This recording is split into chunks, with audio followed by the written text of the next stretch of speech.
ఓం శ్రీ గణేశాయ నమః. ఓం శ్రీ వేదవ్యాసాయ నమః. ఓం నమో భగవతే వాసుదేవాయ. మహాభారత గ్రంథ పారాయణలో భాగంగా ఈరోజు మనము 326వ రోజుకు వచ్చేసాము. కురుక్షేత్ర మహాసంగ్రామంలో 6వ రోజు. ఈరోజు మకర క్రౌంచ వ్యూహముల రచన గురించి తెలుసుకోబోతున్నాము. చాలా బాగుంటుంది, చివరి వరకు స్కిప్ చేయకుండా చూడండి. హరే కృష్ణ. శుక్ల అంబరధరం విష్ణుం శశివర్ణం చతుర్భుజం ప్రసన్నవదనం ధ్యాయేత్ సర్వవిఘ్నోపశాంతయే. నారాయణం నమస్కృత్య నరం చైవ నరోత్తమం దేవీం సరస్వతిం వ్యాసం తతో జయముధీరయేత్. ఇక మనం పారాయణలోనికి వెళ్ళిపోదాం. మరి సంజయుడు చెప్పసాగాడు, రాజా, ఆ రాత్రి కౌరవ పాండవులు విశ్రాంతి తీసుకున్నాక రాత్రి గడిచి తెల్లవారగానే అందరూ యుద్ధానికి సిద్ధమై వచ్చారు. యుధిష్ఠిరుడప్పుడు దృష్టద్యుమ్నుడితోటి, మహాబాహు, శత్రువులను మట్టి కరిపించడానికి నేడు మకర వ్యూహాన్ని రచించు అని చెప్పాడు. అతని ఆజ్ఞను అనుసరించి దృష్టద్యుమ్నుడు రథికులందరినీ వ్యూహాకారంలో నిలవమని ఆజ్ఞాపించాడు. వ్యూహ శిరోభాగంలో ద్రుపదుడు, అర్జునుడు ఉన్నారు. నకుల సహదేవులు, ద్రౌపది పుత్రులు, ఘటోత్కచుడు, సాత్యకి, యుధిష్ఠిరుడు వీరంతా కూడా వ్యూహానికి కంఠభాగంలో ఉన్నారు. ఇక పెద్ద సైన్యంతో సేనాపతి విరాటుడు, దృష్టద్యుమ్నుడు ధని పృష్ఠభాగంలో ఉన్నారు. కేకేయ రాజకుమారులు 5 కూడా వ్యూహానికి వామభాగంలోను, దృష్టకేతు, చేకితానుడు దక్షిణ భాగంలోనూ నిలుచొని వ్యూహాన్ని రక్షిస్తూ ఉన్నారు. కుంతిభోజ, శతానీకులు కాళస్థానంలోనూ, సోమకునితో కలిసి శిఖండి, ఇరావంతులు ఆ మకర వ్యూహానికి తోక భాగంలోనూ నిలుచున్నారు. ఈ రీతిగా వ్యూహరచన చేసి పాండవులు సూర్యోదయ సమయానికి కవచాదులను అలంకరించుకొని యుద్ధానికి సిద్ధమయ్యారు. చతురంగ బలాలు వీరులతో పాటు కౌరవుల ఎదుటకు వచ్చి నిలుచున్నారు.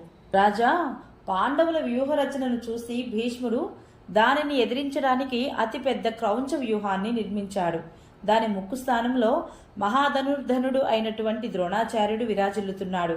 అశ్వత్థామ, కృపాచార్యులు నేత్రస్థానంలోను, కాంబోజ, బాహ్లికులతో పాటు కృతవర్మ వ్యూహానికి శిరోభాగంలోనూ ఉన్నారు.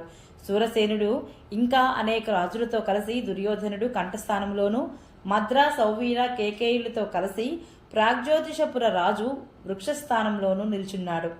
తన సైన్యంతో సుశర్మ వామభాగంలోను, తుషార, యవన, శక దేశీయ వీరులు చూచుపులతో కలిసి దక్షిణ భాగంలోనూ నిలుచున్నారు. ఇక శృతాయువు, శతాయువు, భూరిశ్రవుడు వారంతా కూడా ఆ వ్యూహానికి జంఘల స్థానంలో నిల్చున్నారు. ఈ రీతిగా వ్యూహాన్ని ఏర్పాటు చేశాక సూర్యోదయం అయ్యాక ఇరు సేనల మధ్య యుద్ధం ఆరంభమైంది. భీమసేనుడు ద్రోణాచార్యుడి సైన్యంపై దాడి చేశాడు. ద్రోణాచార్యుడు అతనిని చూడగానే కోపావేశంతో 9 లోహ బాణాలతో అతనిని మర్మస్థానంలో కొట్టాడు. ఆ గట్టి దెబ్బను తిని కూడా భీమసేనుడు ఆచార్యుని యొక్క సారథిని యమలోకానికి పంపాడు. సారథి చనిపోగానే ద్రోణాచార్యుడు స్వయంగా గుర్రాల కళ్ళం పట్టుకొని నిలదొక్కుని నిప్పు దూది కుప్పను తగలబెట్టినట్లుగా పాండవ సైన్యాన్ని నాశనం చేయసాగాడు.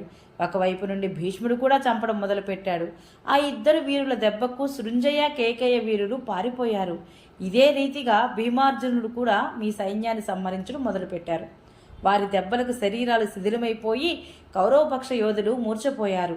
2 పక్షాల వ్యూహాలు చెదిరిపోయాయి. ఇరుపక్ష వీరులు పరస్పరం కలగలిసిపోయినట్లుగా అయ్యారు. ధృతరాష్ట్రుడు సంజయునితో అంటున్నాడు, సంజయ, మన సైన్యంలో ఎన్నో గుణాలున్నాయి, రకరకాల వీరులున్నారు. శాస్త్రీయ రీతిలో ఆ సైన్యం వ్యూహ రూపంలో కూడా నిర్మించబడింది. మన సైనికులు మిక్కిలి ఉత్సాహంతో మన ఇచ్ఛానుసారంగా నడుచుకుంటారు కదా. వారు వినయవంతులు, వారిలో ఏ విధమైన దుర్వ్యసనము కూడా లేదు. పైగా మన సేనలో మిక్కిలి ముసలివారు లేరు, మరి బాలురు కూడా లేరు, అతి లావైన లేదా బలహీనులైన వారు కూడా లేరు.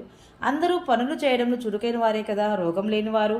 వారు కవచాలను, అస్త్రశస్త్రాలలో సుసజ్జితులై ఉన్నవారు కూడా.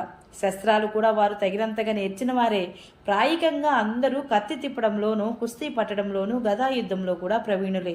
ప్రాస, రుష్టి, తోమర, పరిగ, బిందిపాల, శక్తి, ముసలాది ఆయుధాలను ఉపయోగించడం కూడా బాగా ఎరిగిన వారే కదా.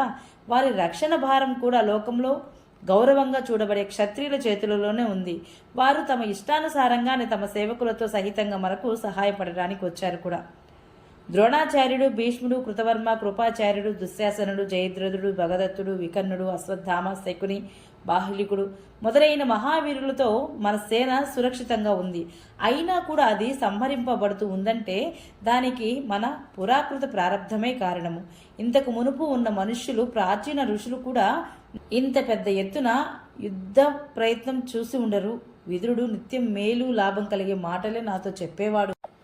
కానీ మూర్ఖుడైన దుర్యోధనుడు వాటిని అంగీకరించలేదు. అతడు సర్వజ్ఞుడు. ఈనాటి ఈ పరిణామం తప్పకుండా అతని బుద్ధికి తోచే ఉండవచ్చు. అందుకేనేమో అతడు వద్దని వారించాడు. అయినా ఎవరి దోషము లేదులే, జరగవలసిందే జరిగింది.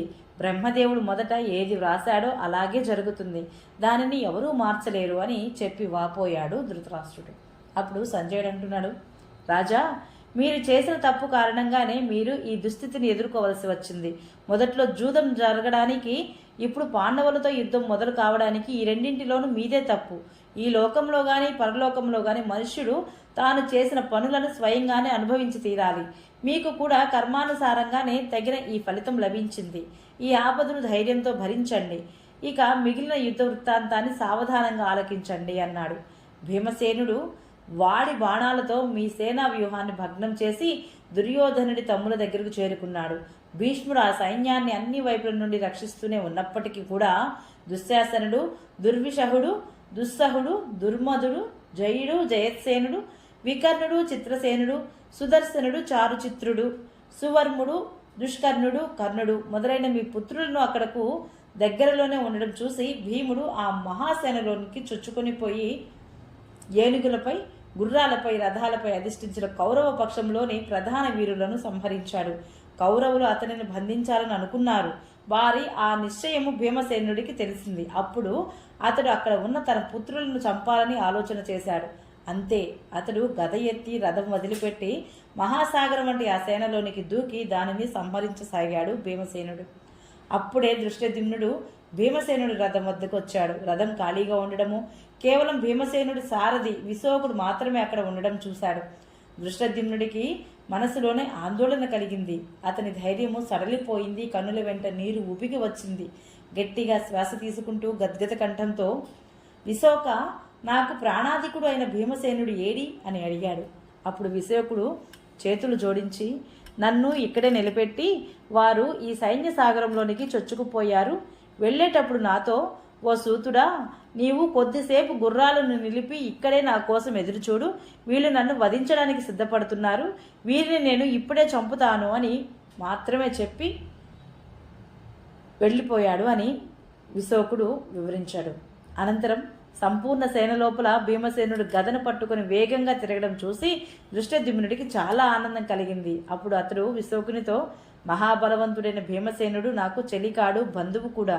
నాకు అతని మీద ప్రేమ, అతనికి నా మీద ప్రేమ. కాబట్టి అతడు ఎక్కడ ఉన్నాడో నేను అక్కడికే వెళతాను అని చెప్పి దృష్టద్యుమ్నుడు వెళ్ళాడు. భీమసేనుడు ఏనుగులను గదతో మర్దించి ఏర్పరిచిన మార్గంలోనే అతడు కూడా సైన్యం లోపలికి ప్రవేశించాడు. తుఫాను గాలి చెట్లను పెకిలించి వేసినట్లుగా భీముడు శత్రు సైన్యాన్ని సంహరించడము దృష్టద్యుమ్నుడు చూశాడు. అతని గదా ఘాతానికి చతురంగ బలాలు కూడా ఆర్తనాదాలు చేయసాగాయి. దృష్టద్యుమ్నుడు అతనిని చేరుకొని తన రథం మీద ఎక్కించుకున్నాడు. కౌగలించుకొని సమాశ్వాసించాడు. అప్పుడు మీ పుత్రులు దృష్టద్యుమ్నుడి మీద బాణవర్షం కురిపించసాగారు. దృష్టద్యుమ్నుడు అద్భుతంగా యుద్ధం చేస్తాడు. శత్రువుల బాణవర్షానికి అతడు ఏమాత్రం బాధపడలేదు. అతడు యోధులందరినీ తన బాణాలతో ముంచెత్తాడు. ఆ తర్వాత కూడా మీ పుత్రులు ముందుకు రావడం గమనించి మహావీరుడైన ద్రుపద కుమారుడు ప్రమోహనాస్త్రం ప్రయోగించాడు. దాని ప్రభావంతోనే ఆ వీరులందరూ కూడా మూర్ఛపోయారు. ద్రోణాచార్యునికి ఈ సంగతి తెలిసి వెంటనే అక్కడికి వచ్చాడు. చూసేసరికి భీమసేనుడు, దృష్టద్యుమ్నుడు యుద్ధరంగంలో విహరిస్తూ ఉన్నారు. మీ పుత్రులు మూర్ఛితులై ఉన్నారు. అప్పుడు ఆచార్యుడు ప్రజ్ఞాస్త్రాన్ని ప్రయోగించి మోహనాస్త్రాన్ని నివారించాడు. దానితో వారికి తిరిగి చైతన్యం వచ్చింది. ఆ వీరుడు లేచి భీమ, దృష్టద్యుమ్నుల ఎదుట తిరిగి యుద్ధానికి సిద్ధమై నిలుచున్నారు. ఇటు యుధిష్ఠిరుడు తన సైనికులను పిలిచి అభిమన్యుడు మొదలైన 12 మంది మహారథులైన వీరులు కవచాదులతో సుసజ్జితులై తమ శక్తి మేరకు ప్రయత్నించి భీమ, దృష్టద్యుమ్నుల దగ్గరకు చేరుకోవాలి. నాకు వారి సమాచారం తెలియాలి. నా మనసు వారి గురించి ఆందోళన పడుతోంది అన్నాడు. యుధిష్ఠిరుని ఆజ్ఞ విని వీరులైన యోధులందరూ సరే మంచిది అని బయలుదేరారు. అప్పటికి మధ్యాహ్నం అయిపోయింది.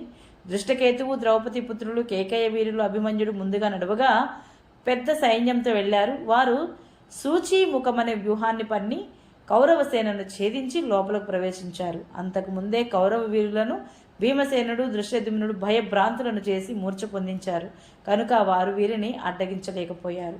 ఇక భీమసేనుడు దృష్టద్యుమ్నుడు అభిమన్యుడు మొదలైన వీరులు తమ వద్దకు రావడం చూసి ఆనందించారు. మహోత్సాహంతో మీ సైన్యాన్ని సంహరించసాగారు. ఇంతలో దృష్టద్యుమ్నుడు నా గురువైనటువంటి ద్రోణాచార్యులు అక్కడకు రావడం చూశాడు. ఇక మీ కొడుకులను చంపే ప్రయత్నం మానుకొని భీమసేనుడిని కేకేయుని రథమెక్కించి అస్త్రపారంగతుడైన ద్రోణాచార్యుడి మీద దాడి చేశాడు. అతడు తన వైపు రావడం చూసి ద్రోణాచార్యుడు ఒక బాణం వేసి అతని విల్లు విరిచాడు. ఇంకొక 4 బాణాలతో 4 గుర్రాలను చంపి శారదని కూడా యమపురికి పంపాడు. దృష్టద్యుమ్నుడు ఆ రథం నుండి దూకి అభిమన్యుడి రథం ఎక్కాడు. ఆ సమయంలో పాండవ సేన వణికిపోయింది. ద్రోణాచార్యుడు వాడి బాణాలు వేసి దానిని కల్లోలపరిచాడు. మరోవైపు భీష్ముడు కూడా పాండవ సేన సంహారం గావిస్తున్నాడు. ఓం నమో భగవతే వాసుదేవాయ. ఈరోజు పారాయణ ఇంతటితో సమాప్తం. రేపు మనము భీమ దుర్యోధనుల యుద్ధం గురించి తెలుసుకుందాము. ఈ వీడియో మీకు నచ్చినట్లయితే please subscribe my channel. Like, share, comment please. Thank you.